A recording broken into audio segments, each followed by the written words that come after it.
നിങ്ങള് ശരിക്കും ഈ ചക്ക വറ്റലുണ്ടല്ലോ, ചക്ക വറക്കുന്ന സംഭവം, ആ കടയിലൊക്കെ ഈ വെക്കേഷൻ അവധിക്കൊക്കെ വീട്ടിൽ വരുമ്പം അവിടെ കടയല്ല, അതൊരു വീടാ, അവിടെ വറക്കാൻ പോകും. വറക്കാൻ പോകും. അപ്പൊ അതെന്താ പൈസ കിട്ടാൻ വേണ്ടിയാണോ അതോ? പൈസ കിട്ടാൻ വേണ്ടിയാണ് പോണത്. എത്ര പൈസ കിട്ടും? ആദ്യം ഞങ്ങൾ ചെന്നപ്പോ ഞങ്ങൾക്ക് 50 രൂപ വെച്ചാണ് ഒരു ദിവസം. അപ്പൊ എത്ര ചക്കയുടെ ഇത് വറക്കേണ്ടി വരും? അവിടെ ഒരു ചക്ക വെട്ടിക്കിടാനൊക്കെ അറിയാമോ? അതറിയാം, അറിയാം. വറ്റലുണ്ടാക്കാനൊക്കെ അറിയാം. ചിപ്സ് നമ്മൾ പറയും. ചിപ്സ് ഒരറ്റത്തൂടെ ഉണ്ടാക്കിക്കൊണ്ടിരിക്കും, മറ്റേ അറ്റത്തൂടെ നമ്മൾ കഴിച്ചുകൊണ്ടിരിക്കും. അങ്ങനെയാണോ? അങ്ങനെയല്ല, കഴിക്കാൻ പറ്റുമോ? കഴിക്കാനൊന്നും പറ്റില്ല, അവര് തരില്ല. നമ്മള് പണിയെടുക്കണതല്ല അവിടെ. അപ്പം ഇങ്ങനെ ഇടയ്ക്കൊക്കെ ഒരു കൊതി വരുമോ? അപ്പൊ കൊതി വരുമല്ലേ? നമ്മൾ വെളിയിൽ പറയില്ല, അത് പറയുന്നില്ല. ഞങ്ങൾ അവിടെ ഇങ്ങനെ സൈലന്റ് ആണ്. ഞാനും ചേച്ചിയൊക്കെ അവിടെ സൈലന്റ് ആയിട്ട് പണിയെടുക്കുന്നു. അങ്ങനെ സൈലന്റ് ആയിട്ടിരിക്കുന്നതുകൊണ്ട് എല്ലാരും മൈൻഡ് ഒന്നും ചെയ്യില്ല. ഞങ്ങൾ ചെയ്യില്ല. അല്ല, അപ്പൊ ഈ ചക്കവരല് ചക്ക ചിപ്സ് കഴിക്കാനുള്ള ഒരു കൊതി എങ്ങനെ അടക്കിയത്? കൊതി ദൈവത്തെ വിളിച്ചു അടക്കിയോ? അങ്ങനെയല്ല, ഞങ്ങളിങ്ങനെ ഞങ്ങളെ പണി തന്നെ പണിയെടുക്കാണല്ലോ. ഞങ്ങള് 8 മണി മുതൽ 5 മണി വരെയാണ് അവിടെ വർക്കിംഗ് ടൈം.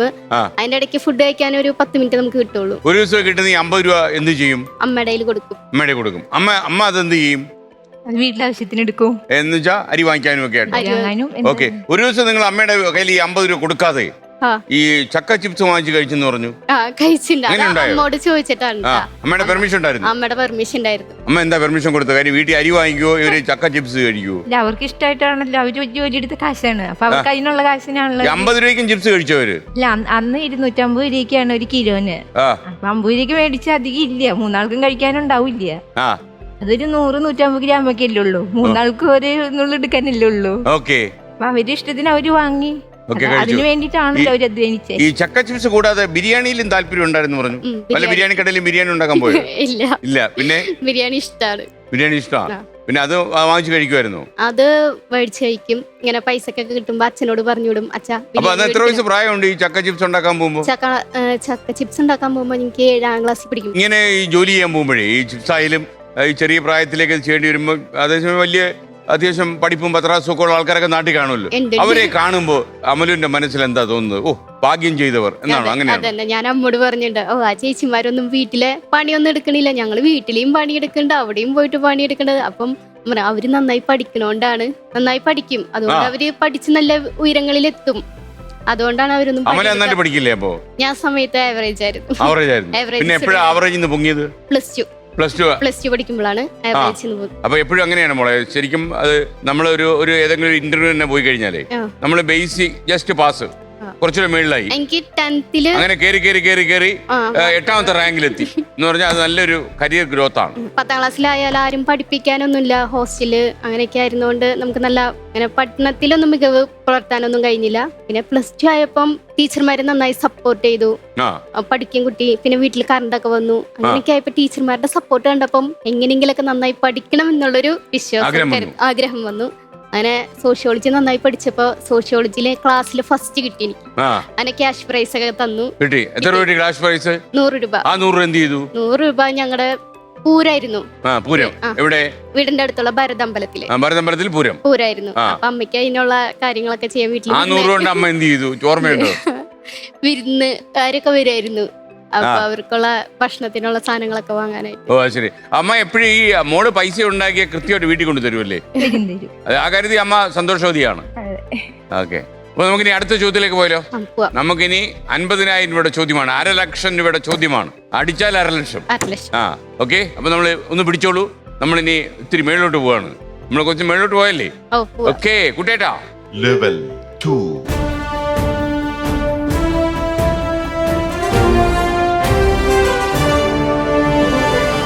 ഓക്കെ, കുട്ടേട്ട എന്താ ചോദിക്കാം? എന്തോ പിന്നായ്മ കേട്ടോ. അമലുവിന്റെ കുട്ടിക്കാലത്ത് 4ാം ക്ലാസ്സിൽ പഠിക്കുന്ന സമയത്ത് താങ്കൾക്ക് ഒരു വിവാഹ ആലോചന വന്നിട്ടുണ്ടായിരുന്നു എന്ന് കുട്ടേട്ടൻ മനസ്സിലാക്കുന്നു. വന്നിട്ടുണ്ടായിരുന്നു. എത്രാമത്തെ വയസ്സിലാ അത്? 4ാം ക്ലാസ് ആകുമ്പോ 9 വയസ്സോ? 9 വയസ്സിൽ കല്യാണ ആലോചന. എന്താ ഈ ആമ്പലൂരി സംഭവിക്കുന്നത്? അതൊരു കസിനാണ്. കസിൻ വീട്ടിൽ വന്ന് നിന്നപ്പോ എന്നെ ഇഷ്ടായി. അങ്ങനെ അമ്മോട് പറഞ്ഞിട്ട് പോയി, എന്നോടൊന്നും പറഞ്ഞിട്ടുണ്ടായില്ല. അപ്പൊ ആള് പോയി. അത് കഴിഞ്ഞിട്ട് ഞാൻ പ്ലസ് 2 ഇങ്ങനെ അമ്മൂനെ എനിക്ക് ഇഷ്ടാണ്, കല്യാണം കഴിച്ചു തരോ ആന്റിന്നാ വിളിക്കണേ. ആന്റി എനിക്ക് കല്യാണം കഴിച്ചു തരോ? ഞാൻ ഇങ്ങനെ. ആൾക്ക് എന്നാലും ഒരു വയസ്സിന് മൂത്തതാണ്. അത്രേ ഉള്ളൂ. 10ാം വയസ്സിലാണ് ഈ ആഗ്രഹം വന്നത്.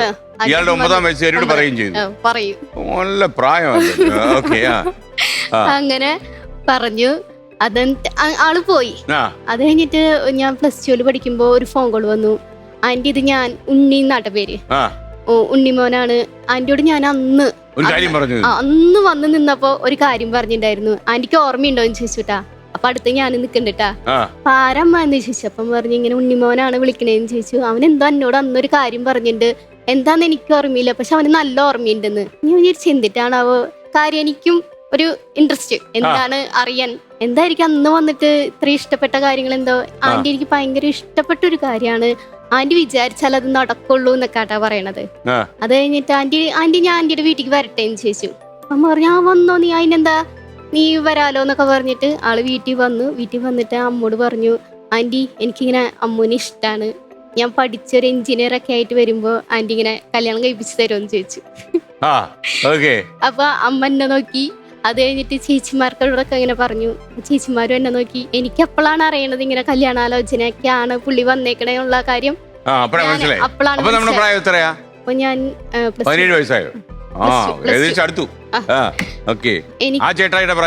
ആൾക്കൊരു 18 ഉണ്ടാവും. അപ്പം ആള് കോട്ടയംകാരനാട്ടാ. അപ്പൊ ഇങ്ങനെ വന്നിട്ട് പറഞ്ഞു, ആന്റി എനിക്ക് ഇഷ്ടമാണ്, ഇങ്ങനെ കല്യാണം കഴിപ്പിച്ച് തരുമെന്ന് ചോദിച്ചു. അപ്പൊ എന്നോട് ചോദിച്ചു അവളുടെ ഇഷ്ടം എന്താന്ന് ചോദിക്കാൻ പറഞ്ഞു. എന്നോട് ഞാൻ ഇങ്ങനെ പെട്ടെന്ന് പറഞ്ഞു എനിക്ക് ഇഷ്ടല്ല എനിക്ക് ആത്മാർത്ഥമായിട്ട് പറഞ്ഞാണ് എനിക്ക് ഇഷ്ടല്ല.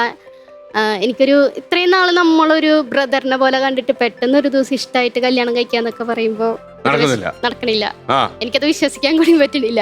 ഞാൻ പറഞ്ഞു എനിക്ക് പറ്റില്ല, എനിക്കൊരു ചേട്ടന്റെ സ്ഥാനത്ത്, എനിക്ക് ആങ്ങളന്മാരൊന്നും ഇല്ലല്ലോ, അതുകൊണ്ട് ഒരു ചേട്ടന്റെ സ്ഥാനത്ത് നിന്നാ മതി എന്ന് പറഞ്ഞു.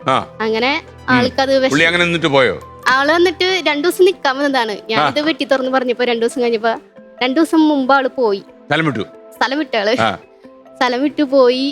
പിന്നെ ഒരു ഫോൺ കോൾ വന്നു. ആളുടെ ഒരു കസിനാണ് വിളിച്ചു പറയണത്, ആളിങ്ങനെ വണ്ടി ആക്സിഡന്റ് ഉണ്ടായിട്ട് മരിച്ചു എന്ന് പറഞ്ഞു. ബൈക്ക് എടുത്ത് പോയപ്പോ ആക്സിഡന്റ്, ലോറിക്ക് ഇടിച്ചിട്ട് മരിക്കുകയും. വീട്ടിൽ നിന്ന് പോയപ്പോ വലിയ വിഷമമായി പോയി കാണുമല്ലോ. അപ്പൊ എനിക്കാണെങ്കിൽ ഭയങ്കര വിഷമമായിരുന്നു ആ സമയത്തൊക്കെ. സങ്കടം. ആൾക്ക് ഇങ്ങനെ കൊറേ ഡ്രീംസ് ഉള്ള ആളായിരുന്നു. എഞ്ചിനീയർ ആവണം, നല്ല ഡാൻസർ ആണ്. അപ്പൊ D4 പോയിട്ടുണ്ട്. ആളിങ്ങനെ കോമ്പറ്റീഷന് പങ്കെടുക്കാനൊക്കെ ആയിട്ട് പോയിട്ടുണ്ട്. അപ്പം നല്ലൊരു കഴിവുള്ള ആള് ദൈവം വേഗെടുത്തു. ഒരു വിഷമം. അപ്പൊ അമ്മയൊക്കെ ഭയങ്കര കരച്ചിലൊക്കെ ആയിരുന്നു. നല്ലൊരു പയ്യൻ, ഞങ്ങളുടെ കുടുംബത്തിലൊരു നല്ലൊരു പയ്യൻ, പഠിക്കണ ഒരു പയ്യൻ.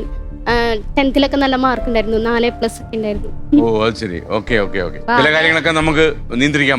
പെട്ടെന്ന് ഷോക്കായിരുന്നു അത്. ഇങ്ങനെ ആള് പെട്ടെന്ന് ഇങ്ങനെ വണ്ടി മരിച്ചു എന്നുള്ളതല്ലേ. നമുക്ക് ആ സങ്കടമൊക്കെ മാറ്റിയിട്ട് മത്സരിക്കണം. 1 കോടി അടിച്ചു മാറ്റിയാലേ നമുക്ക്. അപ്പൊ 1 കോടി കിട്ടിയെന്നിരിക്കട്ടെ, എന്ത് ചെയ്യും? ഉറങ്ങുമോ? അന്നൊന്ന് സമാധാനത്തോടൊന്ന് ഉറങ്ങും അല്ലേ? 1 കോടി കിട്ടിയാൽ എന്തൊക്കെ ചെയ്യാൻ പറ്റും പെട്ടെന്ന്? ആദ്യം അമ്മയ്ക്ക് നല്ല ഡ്രസ്, അച്ഛനമ്മയ്ക്ക് നല്ലൊരു ഡ്രസ് മേടിച്ചു കൊടുക്കണം. ഇതുവരെ പറ്റിയിട്ടില്ലയോ? ഡ്രസ് മേടിച്ചു കൊടുത്തിട്ടുണ്ട്. നമ്മൾ ഈ വിലയൊക്കെ നോക്കിയിട്ട് ഇങ്ങനെ എങ്ങനെ ഡിസ്കൗണ്ട് കിട്ടും അങ്ങനെയുള്ള കടകളൊക്കെ അതന്നെ. ഒരു വില ഇങ്ങനെ നമ്മൾ പ്രൈസിന്റെ ഇത് നോക്കാണ്ട് ഒരു ഇഷ്ടപ്പെട്ട ഒരു ഡ്രസ്സ് മേടിച്ചു കൊടുക്കണം. അതേപോലെ തന്നെ ഇഷ്ടപ്പെട്ട ഒരു ഭക്ഷണം മേടിച്ചു കൊടുക്കണം നല്ലൊരു ഹോട്ടലിൽ കയറിയിട്ട്. ഇതുവരെ അത് അമ്മനുവിന് പറ്റിയിട്ടില്ല അല്ലേ? പറ്റിയിട്ടില്ല. ആദ്യമായിട്ടാണ് ഈ പ്രോഗ്രാമിൽ വന്നൊരു മത്സരാർത്ഥി അവരുടെ ഏറ്റവും വലിയ സ്വപ്നം ഇതാണെന്ന് പറയുന്നത്. മിടുക്കി.